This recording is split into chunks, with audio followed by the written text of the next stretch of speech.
Nous revoilà pour la 26e émission de Bug, votre podcast préféré sur le ciné et sur les séries. Alors là, on vient de fêter nos 1 an. La première émission avait été diffusée le 31 janvier 2017, donc nous sommes le 4 février 2018, aujourd'hui jour d'enregistrement.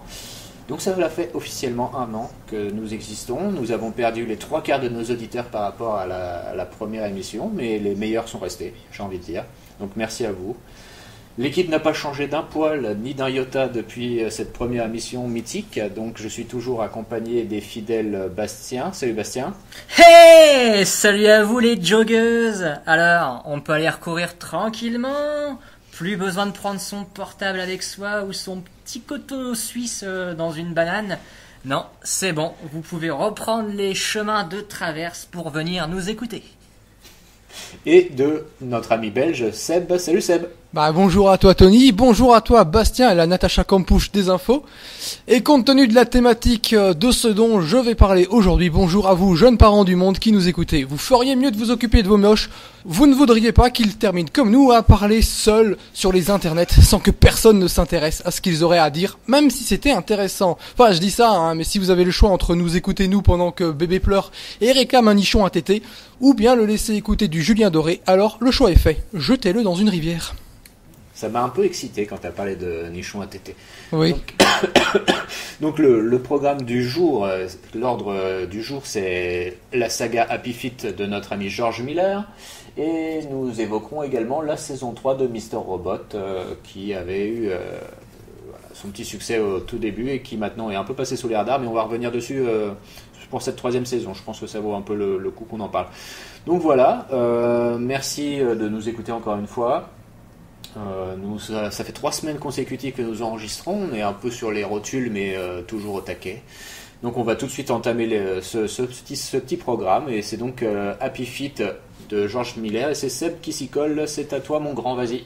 Ouais, aujourd'hui je vais parler d'incompréhension totale du tout et du rien qui coexistent comme s'ils étaient liés, comme de l'infiniment grand qui se trouve être consubstantiel à l'infiniment petit. Bref, je vais vous parler de Happy Feet ainsi que de sa suite, toutes les deux réalisées par le grand George Miller. J'ai l'impression de répéter ce que tu viens de dire. Mais bon, mon texte est écrit, donc voilà. Pour ceux qui, contrairement à nous, ne sont pas des passionnés de cinéma, c'est-à-dire des gens qui regardent un film sans se soucier de qui a écrit, réalisé ou encore moins été directeur de la photo, j'aime bien leur balancer que ces films ont été faits par le papa de Mad Max. Ça leur laisse toujours une expression un peu bête sur le visage. Après, je balance qu'il a aussi fait les Babes. C'est assez jouissif pour tout vous dire. En plus, ça donne une caution au truc, parce qu'un cochon berger ou des pingouins qui chantent et qui dansent, forcément vu comme ça. Ouais, mais le pingouin, c'est le petit frère de Max Rokatansky, mec. Tout de suite, ça claque un peu plus. Alors, cessons de tergiverser les enfants.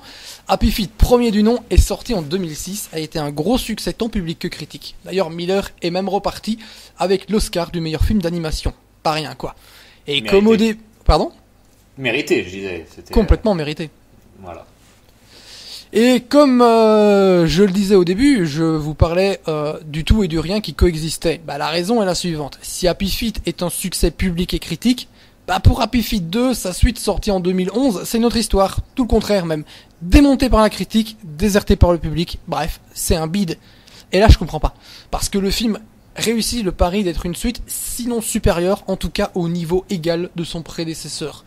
Ce sont 2 grands films familiaux comme on aimerait en voir plus souvent. C'est le genre d'œuvre qui n'ont de cesse de respecter l'intellect de leurs spectateurs, quel que soit leur âge. Il y a plusieurs degrés de lecture ici, comme ce devrait être le cas dans n'importe quel film familial. Parce qu'ici, ce terme ne signifie pas film pour enfants. De nos jours, même si ça a toujours existé bien entendu, il y a trop de films d'animation pour enfants.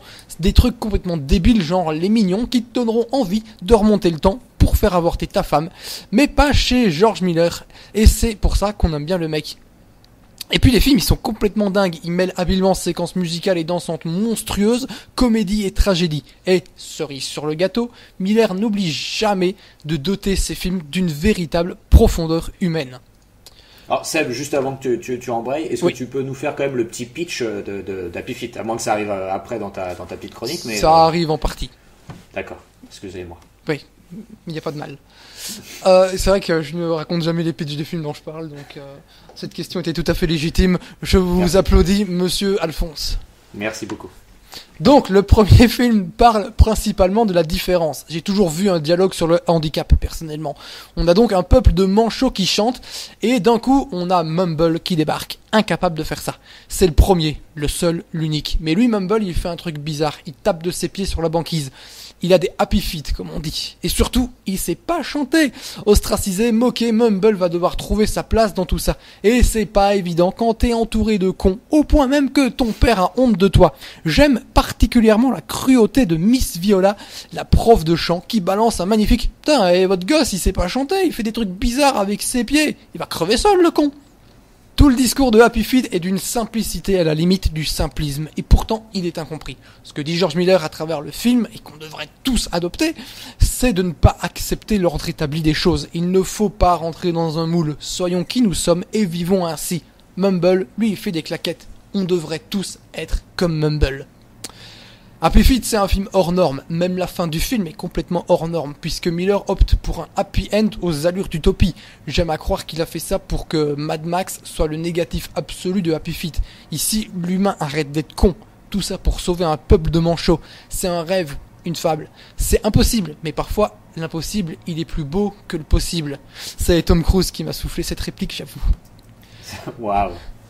Ouais, il est poète. Bon, il y a un petit truc frustrant dans le premier film, je dois bien l'avouer. C'est la relation entre Mumble et son père. Et elle est assez inexistante. Le mec se contente d'être con au point de rejeter son fils lorsqu'il est banni, puis s'excuse à la toute fin. C'est peu.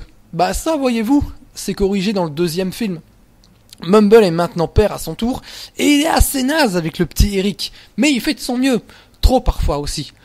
Il aimerait être le héros de son fils, et c'est à la limite du bouleversant. Je ne suis pas un grand fan d'opéra, pour tout dire, j'y connais rien.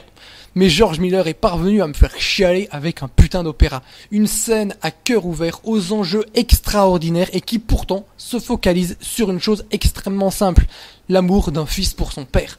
L'infiniment grand, ici, c'est le danger. L'infiniment petit, c'est le cœur d'un petit pingouin. Bref, George Miller, c'est aussi un poète, mais cinématique.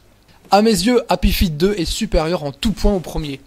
Que ce soit, comme je le disais, à travers la relation père-fils touchante au point de nous faire oublier qu'il s'agit de pingouins à l'écran, ou bien les numéros musicaux qui sont encore plus dingues, et enfin, sur le parcours initiatique à la recherche d'une identité propre, c'est pas facile à dire, de deux Krill dont les voix sont Brad Pitt et Matt Damon.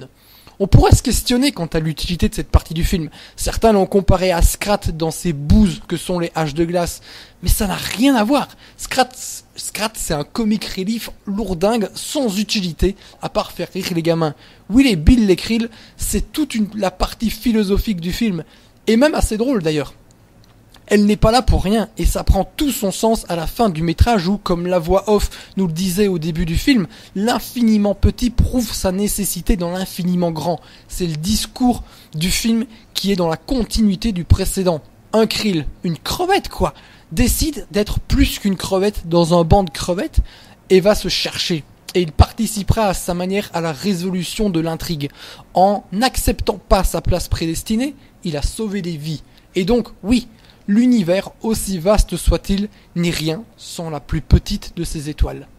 Cette idée de l'infiniment grand et de l'infiniment petit traverse tout le film de plusieurs manières. Si on connaît de Miller son talent de metteur en scène, faudrait se pencher un peu plus sur son talent de conteur, hors image j'entends, parce qu'il y a une qualité d'écriture dans les Happy Feet qui est digne du meilleur de Pixar. C'est comme avoir l'ouverture de là-haut, mais sur 1h30. C'est absolument fantastique. Pardon. Je suis en train de m'émouvoir moi-même. Oui, c'est ce que je constate. La gorge nouée. Ouais, voilà. Donc, comme Natacha comme bouche. Il n'y avait pas que la gorge qui était nouée chez elle. Au niveau des différents degrés de lecture, pour rester sur nos amis les Krill, il y a des trucs qui ne passent pas si vous ne parlez pas anglais. Des jeux de mots intraduisibles, mais qui vont bien au-delà de la simple blague que peut être un jeu de mots. Par exemple, Will le Krill, pas le Creed, je confonds parce qu'on a parlé juste avant de Rocky. Ouais, voilà. Donc, Will le Krill décide d'être libre. Et Bill lui dit « There's no such thing as free, Will », qui a été sous-titré par un truc du genre « C'est une Willusion » pour tenter de garder le jeu de mots. Sauf que Willusion, ça veut rien dire. Et c'est pas non plus très drôle. Or, en VO, la réplique veut dire deux choses. Premièrement, de manière littérale par rapport au contexte du dialogue, à savoir l'envie de Will d'être libre. La liberté, ça n'existe pas à Will. Deuxièmement, le sous-texte. Le libre arbitre, ça n'existe pas. Pour ceux qui ne parlent pas anglais, free will en deux mots, libre will. En un seul, libre arbitre. Un autre exemple, parce que je vous sens chaud bouillant, Will et Bill se disputent et Will décide de quitter Bill. Et là, ce dernier, qui a peur d'être seul et se recroqueville sur lui-même, dit « I lost my will, give me back my will ». Traduction, « J'ai perdu mon will, rendez-moi mon will ». Ou bien alors, « J'ai perdu ma volonté, rendez-moi ma volonté ». Ah, et putain, pour un film débile pour enfants avec des pingouins qui chantent et qui dansent, c'est fort quand même, hein. Je veux dire, les deux principales thématiques du film sont synthétisées par deux petites crevettes. Ça donne envie d'aller au restaurant, non ? Ce film est d'une intelligence rare, c'est dingue. Je pense que j'avais déjà évoqué ça dans la spéciale Bong Joon-ho, mais j'ai un doute, donc si c'est le cas, je vais me répéter, mais tant pis. L'intelligence de Happy Feet 2, c'est de tenir un discours sur l'écologie sans discours. C'est-à-dire que tout passe par l'image, ce qui est le propre du cinéma. C'est le thème de l'écologie, omniprésent dans le film. Jamais il n'est appuyé à travers des dialogues venant alourdir le propos. Les pingouins ignorant ce qui se passe ne se posent pas de questions. Du coup, au lieu de faire des claquettes sur la glace comme dans le premier film, ils le font sur une fine couche d'eau. Ou la neige qui dégage pour laisser place à de la verdure. Voilà la manière choisie par George Miller pour parler du sujet. Subtil, mais allant droit au but. De la même manière que la seconde partie du film est menée par cette thématique, mais celle-ci est tout simplement traitée comme une catastrophe nécessitant l'entraide pour s'en sortir. Toujours sans asséner un message à coups de marteau. Soit la meilleure manière de livrer son sujet. C'est la première fois de ma vie que je me suis senti concerné par le réchauffement climatique. Parce que George Miller m'y a intéressé grâce à des personnages que j'ai su aimer. C'est brillant. Et encore, hein, je ne parle que de fond là, hein, parce que la forme, bordel, qu'est-ce qu'ils sont beaux ces films. Il y a des plans de malades, mais quand les personnages vivent une aventure, tu te dis que George Miller devait passer par là pour ensuite nous faire Mad Max Fury Road. Dans le premier, alors que t'as Mumble, Ramon et d'autres qui sont à la recherche des aliens, à savoir les humains, donc il y a une chute incroyable qui fait presque toboggan. C'est un plan séquence complètement taré. C'est du George Miller, quoi. Si vous n'avez jamais vu ces films, mais que vous adorez l'orgie visuelle qui est Fury Road, bah foncez les gars. Sérieusement, c'est pareil ici. La neige et la glace remplaçant le sable et la poussière. Bref, Happy Feet 2, c'est le genre de film duquel tu ressors le sourire aux lèvres, mais le cœur serré et la gorge nouée. C'est plus qu'un chef-d'œuvre. La preuve, ça se termine sur une reprise géniale de Under Pressure de Queen et David Bowie, une de mes chansons préférées. Y a pas de hasard. À part Eden. Et pour m'excuser de cette blague footballistique douteuse, je donne un bonus. On a, je sais, pardon. On a c'est vraiment un fou de sport, ce mec. Ouais, je sais. On a un show de folie par le regretté Robin Williams, qui double deux personnages, rien que ça. Et rien que pour lui, les films valent le détour. Si ça suffit à vous embarquer, normalement, vous serez vite conquis par le génie de l'entreprise. Et rien à voir avec Star Trek, pardon. Ouais, effectivement, Happy Feet, je vais vous parler juste du premier parce que j'ai très peu de souvenirs du second, voilà. T'as déjà pratiquement tout dit, hein, c'est forcément. Je vais juste revenir sur 2-3 trucs. Alors la mise en scène, c'est vrai qu'elle est dingue. Enfin, moi j'ai souvenir de voir des plans virevoltants, mais dans tous les sens, limite au même niveau que Sam Raimi sur les Spider-Man. Où la caméra est vraiment, c'est un élément incroyable et elle s'arrête jamais de bouger, elle est tout le temps en mouvement et c'est très fort, ça donne un rythme au récit incroyable. Après, moi, je vais revenir aussi sur quelque chose qui a intervenu, je pense, aux 3/4 du premier épisode, le moment où Mumble se faisait capturer pour les extraterrestres et qu'il était donc emmené dans un zoo. Et je pense que là, pour le coup, ça a été une des séquences les plus dures que j'ai vues depuis un paquet de temps. Je trouvais que la scène était extrêmement poignante et bien foutue, parce que Miller a l'intelligence de te mettre du point de vue de Mumble, justement. Et à la fois, il y a quelques plans où tu es de l'autre côté de la barrière, donc de l'autre côté de la vitre. Et donc tu as le point de vue des spectateurs qui trouvent tous ces pingouins, tous ces manchots extrêmement mignons et compagnie. Et de l'autre côté, tu as le point de vue de Mumble où ça n'est que solitude, détresse et limite envie de suicide, quoi. Moi, c'était le ressenti que j'avais eu à l'époque du visionnage du film. Et effectivement, Moi, je me souviens que cette séquence-là, je me suis dit, pour les gamins, ça peut être chaud quand même. Et le doigté de Miller fait que ça passe, mais je pense que ça les marque enfin voilà, dans leur inconscient, ça doit les marquer, et que ça va pas non plus être trop fort, et qu'ils vont quand même pouvoir continuer à suivre le film sans être trop stressé ou trop angoissé, si vous voyez ce que je veux dire. Mais voilà, enfin, le premier Happy Feet, donc on a dit qu'il avait eu l'Oscar du meilleur film d'animation en 2006. Alors je sais plus qui avait en face, mais bon, clairement, je ne pense pas qu'il y ait eu beaucoup de concurrence à son niveau à cette époque-là. Voilà, donc ouais, le premier Happy Feet très bon. Je vous dis, après moi, le second, j'ai dû le voir une fois et il y a très longtemps, donc j'en ai quasiment pas souvenir. Il faudrait que je le remette à l'occasion, mais ouais, c'est sûr que Miller, en plus, ça l'a complètement relancé dans le circuit, parce qu'à l'époque, il était un peu dans le creux de la vague. Quand il a déboulé avec Happy Feet, personne n'avait vu venir. Ça l'a complètement relancé. À l'époque, on lui remettait le projet Justice League dans les mains. Après, il a voulu, je pense que ça a tergiversé à ce niveau-là, donc il a continué à faire Happy Feet 2. Il y a quand même eu 5 ans entre les deux. C'est très long. Ce qui explique peut-être que le second a déclenché beaucoup moins d'enthousiasme auprès des gens. Alors, peut-être que le film a aussi été mal distribué ou quoi que ce soit. Donc voilà, ça a vraiment permis à Miller de se relancer dans la partie, et puis justement, effectivement, comme tu le disais, de diversifier sa carrière qui est déjà complètement folle, et qui en fait certainement un des réalisateurs les plus chers et les plus rares aussi qu'on ait en ce moment, à cette époque. Donc Bastien, toi les juste pour réagir à ce que tu disais sur les Oscars, il était face à Cars et Monster House. Donc voilà. Clairement bien au-dessus. Même si je recommande chaudement Monster House.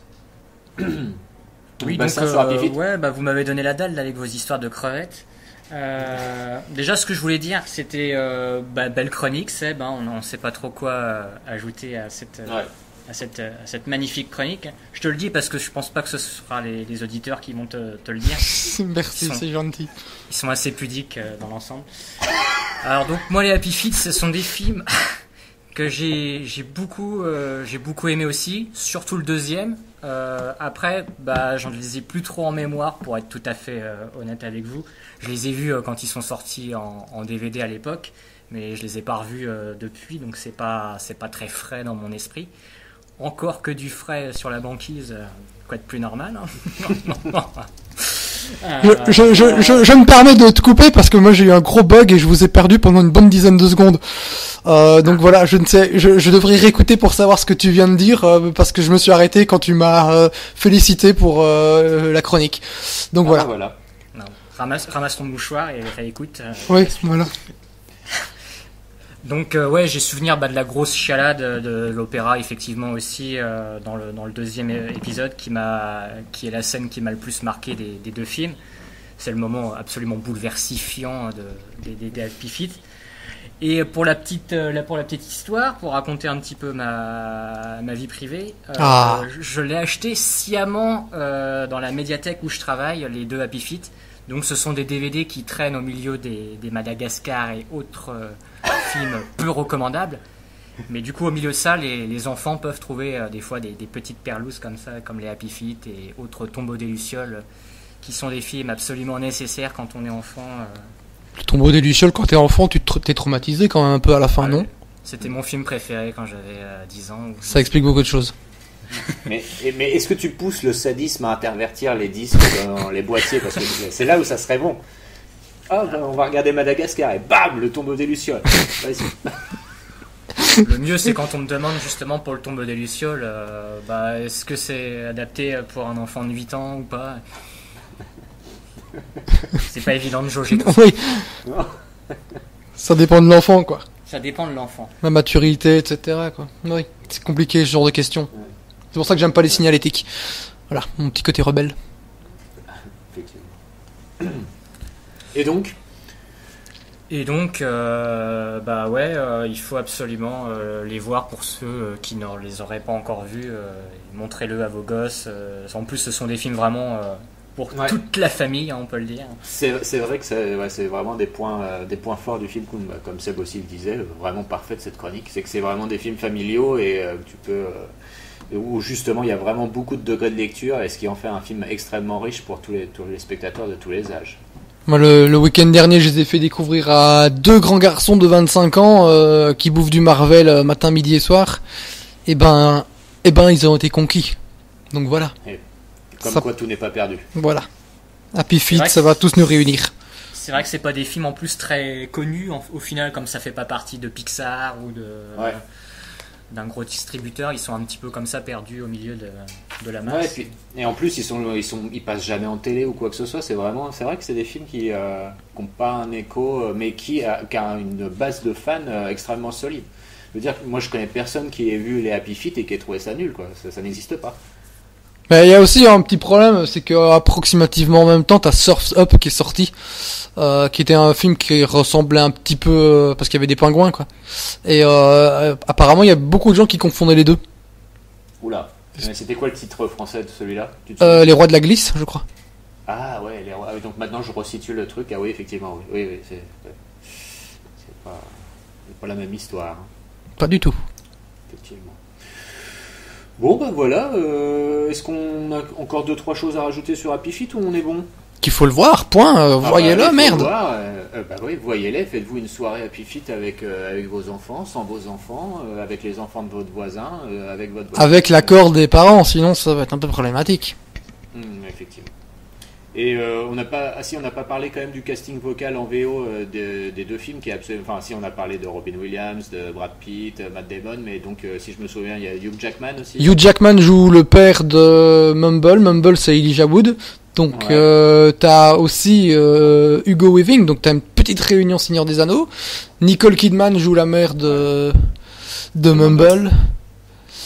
Sinon on avait Brittany Murphy dans le premier, et comme elle est C'est ce que j'allais décédée, dire. c'est remplacé par Pink qui faisait déjà des chansons dans le premier, donc elle était pas complètement inconnue du petit monde.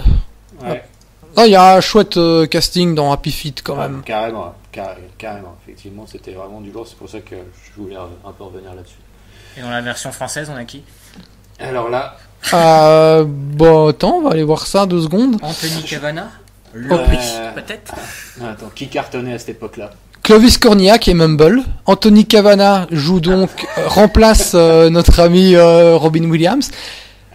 Ah non, pardon. Il fait une des voix Robin Williams et et la voix du père de Mumble. Donc il remplace Robin Williams et Hugh Jackman. T'imagines un peu? Attends, Anthony Cavana, il fait les deux voix là? Ouais, et l'autre Ramon qui est doublé par Robin Williams comme Lovelace est doublé par Cadmerad. Putain, ils ont économisé un salaire quoi.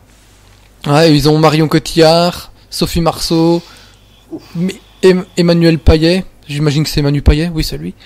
Bruno Guillon, Florian Gazan, Marianne James. Bruno Guillon qui est donc le traître qui a accepté de remplacer Tex aux amours. Ouais. Et si ça vous intéresse au niveau des voix québécoises, on a Martin Wattier, Evelyne Gélinas, Daniel Picard, Patrice Dubois, Mireille Thibault, Louis-Philippe Dandenot, René Gagnon et Vincent Davy, qui joue un phoque. It's a fuck. Très bien. Eh bien, écoutez, sur ce, nous allons enchaîner avec le deuxième sujet de l'émission, à moins que quelqu'un ait une petite question, quelque chose, non? Voilà. Non. Donc, on enchaîne avec le deuxième sujet de cette émission numéro 26e du nom.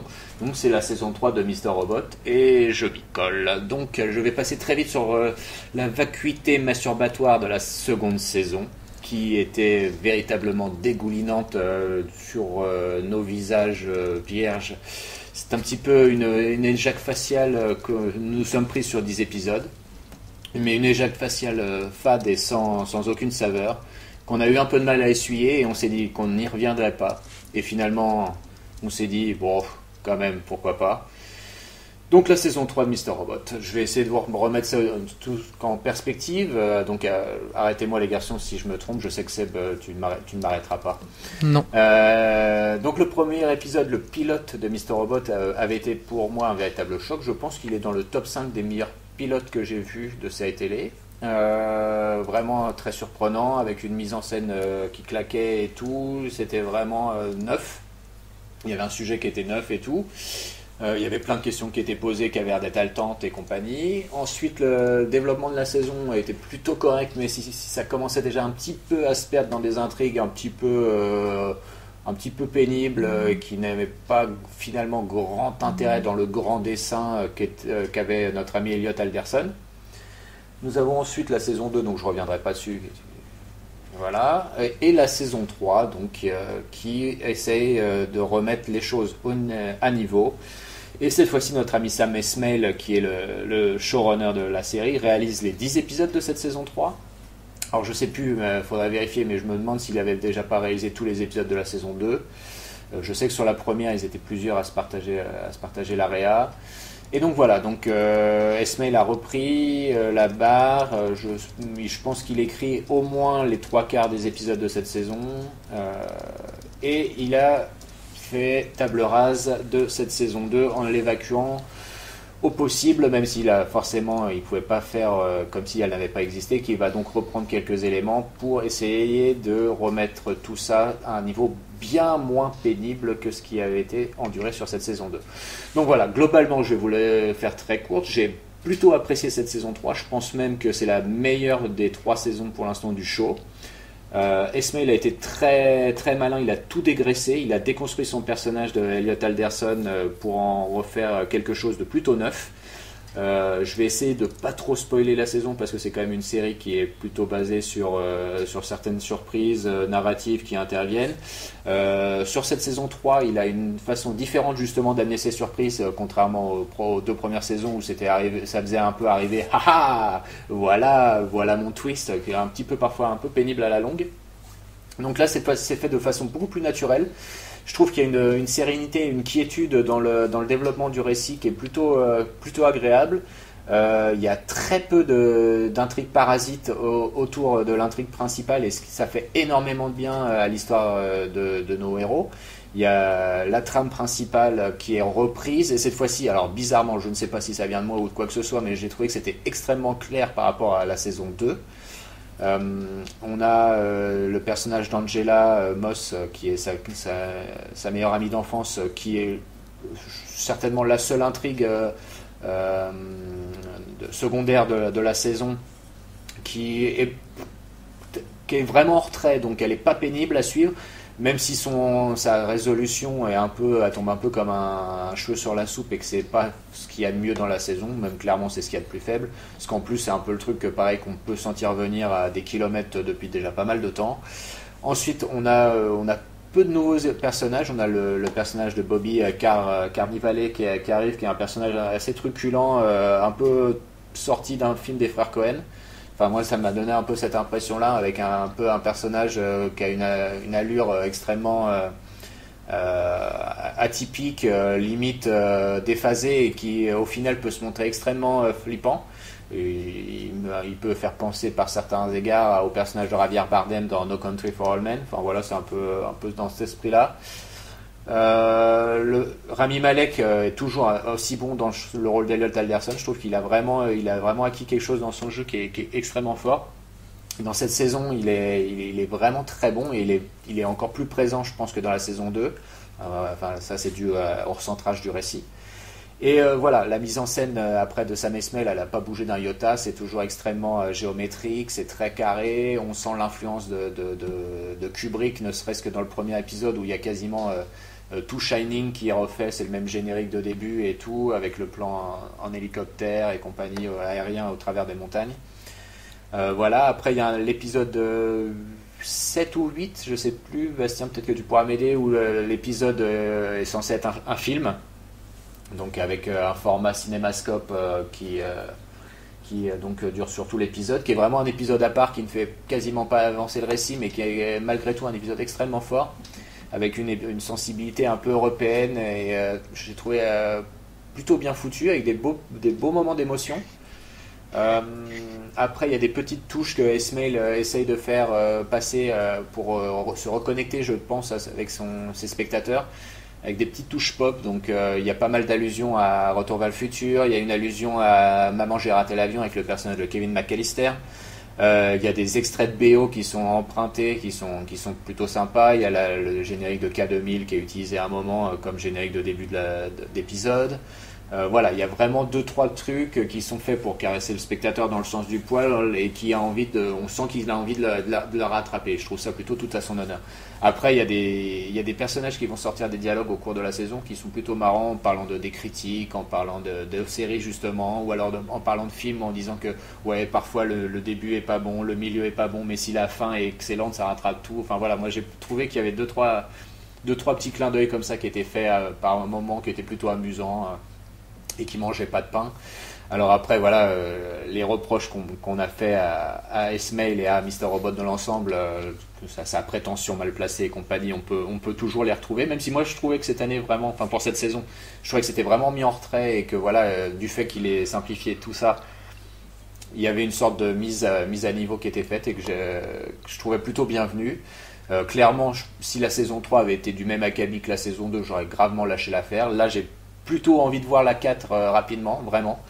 Ensuite, ce qui se passe en fin de saison 3 est un petit peu... enfin voilà, qu'est-ce qui va se passer dans la saison 4, on ne sait absolument pas. Il y a vraiment une remise à niveau des objectifs qui est faite. Et du coup, le récit va être obligé de repartir sur des nouvelles bases. Ça peut être que bénéfique à la série. Donc tout le casting est toujours au diapason. Moi, je trouve que vraiment, il y a une belle troupe d'acteurs. Même Christian Slater arrive à être plutôt pas mal. Il est assez présent dans cette saison. Voilà, donc moi je vous encourage à pas lâcher l'affaire pour ceux qui avaient aimé la première saison. Bon, pour la saison, si vous avez aimé aussi la deuxième saison, levez la main, mais je pense qu'il n'y en aura pas trop. Oh, j'en connais. Et écoute, qu'ils nous écrivent. Et voilà, mais donc la saison 3 est vraiment, moi j'ai vraiment trouvé une belle réussite, surtout que je la sentais vraiment pas, et c'est peut-être aussi pour ça que je l'apprécie. Donc Bastien, je sais que tu l'as vu aussi. Ouais, mais en tout cas Seb, je te mets au défi de trouver quelqu'un qui écoute Bug et qui aime la saison 2 de Mr. Robot. Là, je pense que c'est très non, compliqué. il écoute pas. Ouais, Mr. Robot, donc ouais, j'ai vu les 3 saisons aussi. Moi, je suis assez embêté avec cette série, parce qu'en fait, quand je la regarde avec le recul dans l'ensemble, je me dis putain, ça devrait être ma série limite préférée, parce que quand je la regarde, je trouve qu'il y a énormément de qualité. Je les vois, mais en fait, quand je regarde réellement l'épisode, je me fais en général assez chier. Il me manque à chaque fois cruellement quelque chose. Je trouve que ça part déjà un peu trop dans tous les sens, et que ça joue un petit peu trop à son petit malin. Et je suis très souvent perdu en fait dans l'ensemble de la série. Je ne comprends plus trop bien les enjeux, les fonctions des personnages. Là, après 3 saisons, je suis carrément incapable de dire en fait sa copine ou sa sœur, leur rôle vraiment au sein de la série. Même lui, le personnage principal, c'est encore vague et flou dans mon esprit. Et ça m'amuse à chaque fois de réfléchir pendant les épisodes, de me dire mais en fait où ils vont. J'arrive pas à imprimer les infos. En plus, à chaque fois, on est obligé de réattendre un an. Donc, encore, je regarde en plus la série, pas un épisode par semaine. Heureusement, je regarde tout très rapidement. Donc, mais là, quand tu es obligé de réattendre un an, je me ressouvienne de certaines choses l'année prochaine. Donc, ça va pas être facile. Après, je suis d'accord que la réalisation, c'est quand même la principale qualité de la série. Elle est toujours extrêmement classe, visuellement et esthétiquement. Il y a quand même quelque chose de particulier dans cette série, qui ont fait une des meilleures séries, je trouve, visuellement à la télévision. Et c'est bizarre qu'elle soit pas plus reconnue que ça au final, parce que c'est vrai qu'on n'en entend plus trop parler au final de Mr. Robot, alors quand même il y a de grosses qualités visuelles. Après la série, cette saison, je sais pas si c'est l'épisode dont tu parlais tout à l'heure, mais moi c'est l'épisode qui commençait sur du K2000 justement, que j'ai beaucoup aimé cette saison. Non, c'est pas celui-là, ça je crois que c'est un épisode qui est c'est juste avant, je crois. Ouais. Et justement avec le personnage du Black, moi que j'ai beaucoup aimé dans cette saison, qui est lui pour le coup très tarantinesque dans sa façon de s'exprimer. Avec il y a des dialogues qui sont bien cool. Et effectivement, Bobby Cannavale. Ouais, vas-y. Donc, t'avais loupé que c'était un personnage de la saison 2.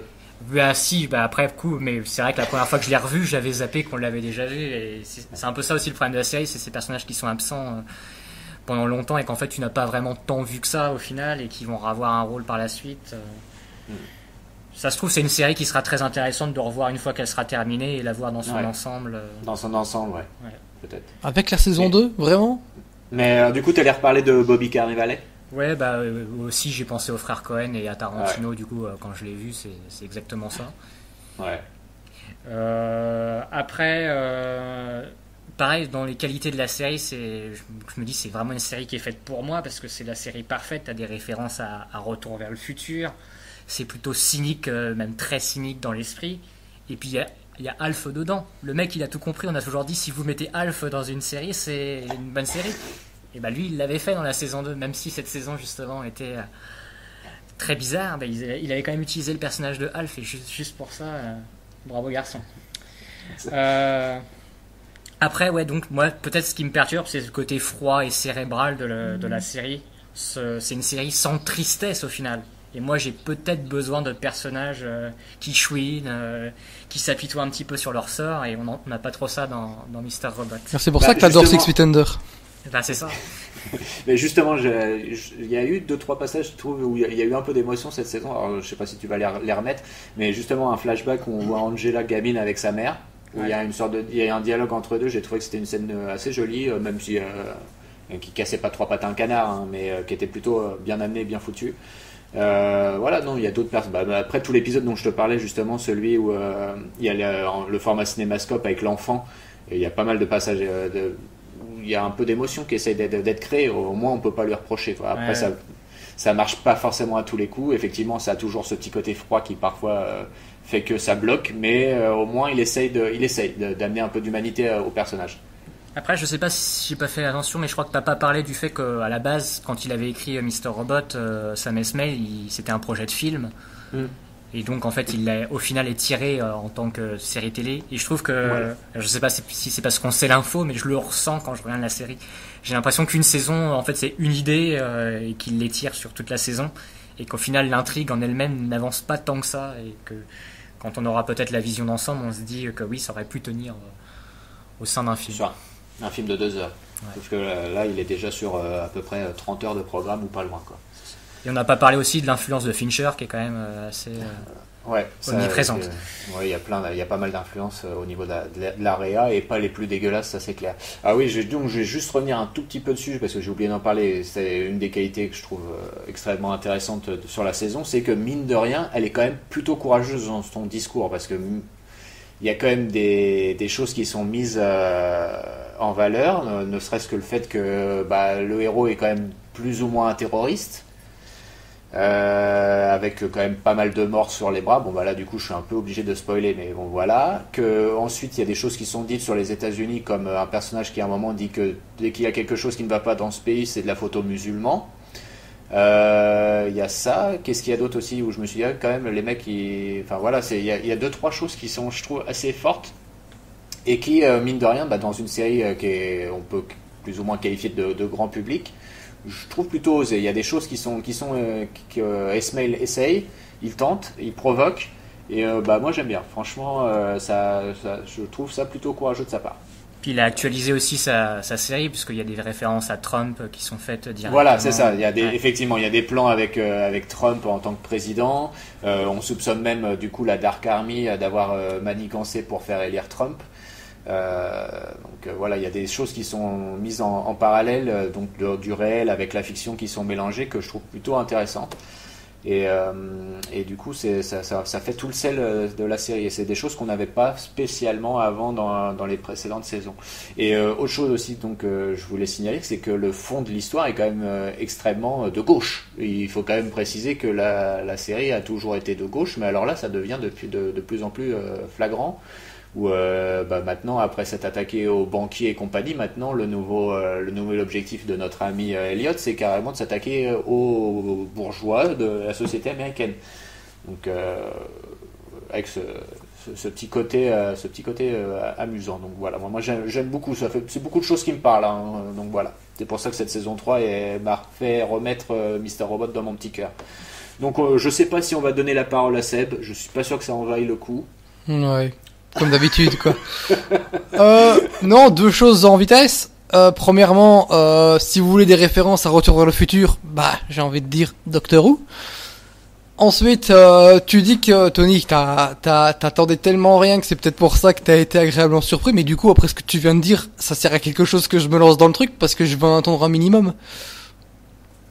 Ah bah oui, voilà, c'est ça, c'est Parce que moi si je t'avais pas dit que c'était bien, voilà, du coup, là, moi j'ai remis les comment dire, les exigences un peu trop hautes peut-être. Ouais, parce que moi, là, après la saison 2, déjà après la saison 1, j'avais plus envie de regarder parce que c'était assez médiocre. Comme toi, j'avais adoré le pilote et puis petit à petit, ça s'effiole jusqu'à son twist à la con dans le dernier épisode, qui est quand même en plus amené avec la musique tout droit sortie de Fight Club pour bien te montrer que monsieur a des références. C'est ça qui me gonfle. D'ailleurs, c'est ce qui m'inquiète un peu quand vous dites que on caresse le spectateur dans le sens du poil avec toutes ces références. Moi, je sens que ça va être un truc qui va en fait me gonfler terriblement. Ouais, donc j'ai quand même regardé la saison 2 parce que je suis probablement con et ça a été mais catastrophique, ça a été infernal. J'ai détesté ce truc-là et j'ai tout oublié de la saison. Je me souviens juste qu'il y avait un épisode qui avait été fait en sitcom et que c'était plus que catastrophique. C'était le degré zéro du truc et à la fin on avait encore un twist à la con, donc j'ai oublié le truc. Je crois que ça avait un rapport avec sa sœur. Donc là, j'ai décidé de ne pas regarder la saison 3 parce que j'ai pas forcément assez de temps pour. Donc maintenant, je suis un petit peu titillé par ce que tu viens de dire et moi, je pense que ça vaut le coup que tu te relances dedans, vraiment. Moi, je suis pas loin d'être à 100% d'accord avec toi sur les 2 premières saisons, hein, vraiment. Et après, voilà, moi, justement, la différence entre la saison 2 et la saison 3, c'est que par exemple, dans la saison 2, ce qui tentait, l'épisode sitcom, entre autres, et d'autres choses, je trouvais que ça marchait pas.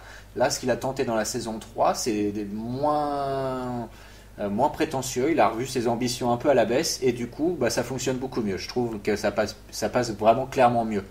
Donc, voilà, en plus, maintenant, les personnages, on a leur fonction et tout, même si parfois, comme Bastien le dit, ça reste quand même clair et tout peut changer d'un épisode sur l'autre, même si maintenant Ace Mail a enlevé un peu cette tendance-là.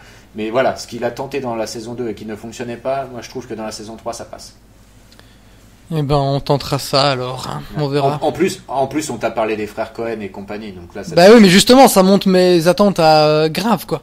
Oui, mais voilà, c'est juste, c'est pas du tout les frères Cohen, mais il y a un personnage, 2-3 personnages qui sont un peu dans cet esprit-là. Même la résolution de la saison, Bastien dans la grange, moi aussi, ça pourrait me faire penser à un truc des frères Cohen, avec beaucoup de tension, enfin voilà, il y a de la violence froide qui arrive et compagnie. Et voilà, c'est quelque chose qui est pour moi indéniable dans cette saison-là, quoi. Et le truc qui va te réconcilier totalement, Seb, c'est que Rami Malek va bientôt chanter Under Pressure, donc tout est lié. Ouais, là, je suis un peu inquiet. D'ailleurs, qui est le réalisateur de... C'était Bryan Cranston. Mais Bryan Cranston, non, Bryan Singer. Oui, il a été viré. Ouais, qui est. Bah non, officiellement, il n'a pas été viré. Oui, il est parti de lui-même. Oui. Il est jamais revenu. Ah, genre une semaine de la fin. Oui, je sais plus qui, j'ai oublié le nom, mais quelqu'un qui est venu s'occuper de la dernière ou les 2 dernières semaines. Ron Howard. Oui, parce qu'il a que ça à foutre, le mec, de toute façon. Donc voilà, bon, bah, on peut conclure donc sur Mr. Robot, mais allez-y, hein, pour les fans et pour ceux qui ne connaissent pas, si vous aimez, on n'a même pas parlé trop du pitch en fait au final. Alors on critique Monsieur Seb qui n'en fait pas, mais moi-même je n'en fais pas. Donc écoutez, si vous avez Allociné, vous avez Internet, vous tapez Mr. Robot et puis voilà. C'est Dexter Fletcher qui a fini de réaliser le film. Putain de merde. Le mec a fait Eddie the Eagle, qui était avec Hugh Jackman et notre ami Taron Egerton, donc le gars de Kingsman. C'était pas très intéressant comme film, mais sinon il était acteur dans beaucoup de trucs. Très bien. Eh bien, une émission interactive, hein, vous avez vu, on cherche des choses et on les trouve en direct. Il a joué dans Doom quand même avec Ryan, j'ai beaucoup de Ryan en tête, avec The Rock, ouais. Oui, tu te Ryanises, Ryanair. Donc, messieurs, est-ce que vous avez d'autres chats à fouetter ou est-ce que des sujets à aborder ? En fait, je voulais répondre, moi, à ceux qui ont envoyé des messages suite à mon attitude envers Grumpy 7 dans les dernières émissions. Oui, parce que t'es une merde. il y a certains qui m'ont trouvé un petit peu plus taquin que d'ordinaire, voire violent ou insultant envers notre ami Grumpy Seb. Donc je voudrais déjà dire que j'en avais touché 2-3 mots à Alphonse Dadais avant de m'y lancer. Est-ce que Alphonse Dadais a essayé de m'en dissuader ? Non. Mon choix était déjà fait. Il avait pour moi violé toutes les règles de l'amitié. Et je le savais accro aux films de super-héros. J'ai donc décidé de niquer Grumpy Seb. Je l'ai niqué. C'est moi qui ai envoyé les photos de son costume de Doctor Who à la presse. J'ai ourdi le complot et je l'avais dit à Alphonse Dadais, il ne s'en remettra pas. Je l'ai niqué, Grumpy Seb. Niqué, oui. C'est quand même mieux que de dire tuer. C'est beau. Merci. Salaud. J'aime quand on se parle à cœur ouvert comme ça fait beaucoup de bien. Je suis quand même inquiet maintenant. Pas prêt pour les Difficile, propos. difficile de rebondir après une telle déclaration, je trouve. Une petite question, Seb. Je crois que tu avais une question. Ouais, une question par rapport à ce que je disais sur Happy Feet. Le premier me frustre sur sa relation père-fils et le second m'enchante. Alors ma question, et je vais tout de suite vous donner ma réponse à moi, comme ça vous ne pourrez pas la prendre. Quel est selon vous le meilleur film sur la paternité ? Moi je choisis Over the Top. Oh, salaud. Oh, Oui, je sais. Ah ouais, moi j'en ai un qui me vient en tête. On va laisser Sébastien réfléchir. Alors du coup, le meilleur film sur la paternité, j'ai envie de vous dire Au nom du père avec Daniel Day-Lewis et Pete Postlethwaite. Ouais. Je crois pas que je l'ai vu celui-là. C'est vrai ? Non, je ne crois pas vraiment. Ça me... Moi, alors peut-être que si je revoyais le film aujourd'hui, je le trouverais peut-être un peu trop démonstratif ou quoi que ce soit. Mais je sais que moi, quand je l'ai vu, je devais être ado et le film avait fait extrêmement forte impression. En plus, c'est basé sur des faits réels. C'est Jim Sheridan. Donc, Day-Lewis à l'époque, il n'était pas encore au sommet de sa gloire. Bon, je crois qu'il avait déjà eu l'Oscar pour My Left Foot à l'époque, mais donc c'était le deuxième film qu'ils faisaient ensemble, si je me trompe pas, avec Sheridan. Et voilà, donc c'est une histoire sur les attentats commis par l'IRA au début des années 80, fin 70, je crois, en Angleterre. Daniel Day-Lewis est accusé à tort d'être un des auteurs des attentats, donc il va en tôle. Son père le suit en tôle avec lui. Enfin voilà, il y a tout un truc. Bon, c'est pas un film où on rigole forcément, hein, même loin de là. Mais c'est un film très fort, je trouvais, sur la paternité. Mais après, effectivement, quitte à choisir entre Au nom du père et Over the Top, je préfère revoir Over the Top. Mais en fait, je l'ai pas vu parce que justement Jim Sheridan m'emmerde profondément, donc j'ai détesté My Left Foot par exemple. Moi, celui-là, je me le suis pas fait. Je pense même que j'ai pas fait d'autres Jim Sheridan avant ni après. Peut-être In America. Peut-être que j'avais vu In America ou le film de boxe. Il avait fait un truc de boxe aussi avec Daniel Day-Lewis toujours, je crois. Et donc moi, mon choix, ce sera Allô maman, c'est Noël. Allô maman, c'est Noël. Ouais, Ah oui, d'accord. La suite de Allô maman, ici bébé, c'est le 3e épisode. Avec les chiens, ça. C'est ça. Je vous rappelle le synopsis. Les 2 enfants de la famille Ubriaco ont grandi et parlent normalement, suffisamment pour réclamer un chien pour Noël. Ils en auront 2, Rox, un corneau sauvé de la fourrière, et Daphné, une caniche raffinée appartenant à Samantha, l'entreprenante patronne de James. Opposés en tout, Rox et Daphné nous livrent leurs commentaires à chaud. Pas facile à dire comme mot. Non, c'est... D'ailleurs, je suis en train de me demander, est-ce que Jean-Claude Van Damme a fait un film sur la paternité ? Est-ce qu'il y a un film dans toute sa carrière où il est père ? En tout cas, quand il écarte les jambes, on la voit, ça perd. Non, j'apprécie quand même le fait que Bastien il prenne le temps d'aller sur Google et de faire une recherche du genre film sur la paternité. C'est exactement ça.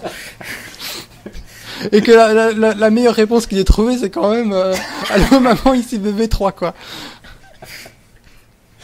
C'est te dire si Google c'est pas un peu un troll. C'est clair. Non mais je suis un peu déçu quand même de nos réponses. Bon, même si Over the Top, effectivement, ça va très loin. Il y a certainement d'autres films merveilleux sur la paternité. Mais alors là, c'est ce que ça nous vient en tête. On en parlera peut-être dans la prochaine émission, du coup. 3 hommes et un couffin, peut-être ? Ouais, ou Volte-Face. Volte-Face, Terminator. Les Terminator, c'est un peu des films sur la paternité aussi, quand même. Eraserhead. Et Eraserhead, ouais, effectivement. Oh putain, ouais. Oh la vache, oui. Effectivement. Bon, bah écoutez, messieurs, je pense qu'il est temps de nous quitter. Nous allons rappeler les comptes Twitter de l'émission. Donc, Bug, le podcast tout attaché, bien entendu. Grumpy Seb pour notre ami Seb. Je suis Alphonse Dadet. Et Bastien, tu as le compte Logan Paul officiel, hein, cette fois-ci. C'est absolument. Non, j'ai 2 pseudos. J'ai celui-là ou Ramon Nomar. Hola, ¿qué tal, amigo? Muy bien. Hasta siempre. Oui, on dirait pas comme ça, mais je suis hispanique. Donc nous allons enregistrer dans la foulée d'ailleurs Bugos, la version espagnole de Bug. Donc, Hola, ¿qué tal? Voilà, ¿Te gusta la felación? Muy bien. Ma que pasa? Oh Est-ce qu'on peut parler juste 30 secondes, parce qu'on a encore un peu de temps devant nous, de cette nouvelle affaire sur Claude François qui a éclaté au grand jour aujourd'hui et dont les médias ne font pas forcément beaucoup d'écho, je trouve, sur cette histoire de cette fille cachée qu'on découvre, qui est à 99,99% la fille de Claude François et dont la mère aurait été mise enceinte à l'âge de 15 ans. Tu veux une réponse voilà. super sérieuse? Vas-y. Balancer les trucs sur les gens morts comme ça, certes, s'il a fait des dégueulasseries comme avoir un enfant avec une meuf de 15 ans, c'est pathétique, mais le mec est mort. Les seules personnes que vous êtes en train d'éclabousser avec ce genre d'histoire, c'est la famille, et la famille, elle a rien à voir dans cette affaire. La famille de... La famille de Claude François. Tu vois, je veux dire, tous ceux qui vont être, à qui on va parler de cette histoire tout le temps, ils ont rien à voir là-dedans, oui. Foutez-leur la paix, quoi. C'est pas faux intrinsèquement. Mais moi, c'est juste pour niquer le mythe Claude François que ça me fait plaisir. Voilà. Donc, et on peut d'ailleurs rappeler que Luc Besson a mis enceinte Maïwenn, elle avait pas beaucoup plus que 15 ans. Sur ce... Maïwenn qui fait du cinéma de merde. Enfin, si on peut appeler ça du cinéma. Non, mais je pense que Maïwenn est un étron humain. Donc, aussi. C'est un peu le pendant féminin de notre ami Bono. Et puisqu'on parle de Maïwenn, un petit big up rapide à Karine Le Marchand et Joey Star. Plein de bonheur. Effectivement. Voilà. Je pense que là, on a fait assez de polémique pour cette fin d'émission. Une petite blague sur les juifs. Alors je vais justement vous faire une blague pour les millénials, pour satisfaire tout le monde. Vous êtes prêts? Oh putain. Alors, c'est un noir, un arabe, un asiatique et un juif qui rentrent dans un bar. Et là, ils boivent des coups et passent une bonne soirée. Humour safe, les enfants. Oh là là, c'est beau. Humour un monde safe. qui joue. C'est pour le monde qui joue. Sur ce, chers auditeurs, nous espérons que tu écouteras nos conseils. D'ailleurs, On je crois se que c'est le retrouve- pitch du prochain Fabrice Eboué que tu viens de donner. Je lui souffle le Salut. relais sur Twitter. Salut à toi, Fabrice. Tu nous fais beaucoup rire. Mais vraiment. Donc, d'ici là, portez-vous bien, les auditeurs. Et puis, on se retrouve dans 15 jours. On va reprendre notre rythme habituel. Parce que là, on a trop donné. L'envie d'avoir envie. Messieurs, à la prochaine. Et à bientôt, tout le monde. Ciao, ciao. Salut. Salut.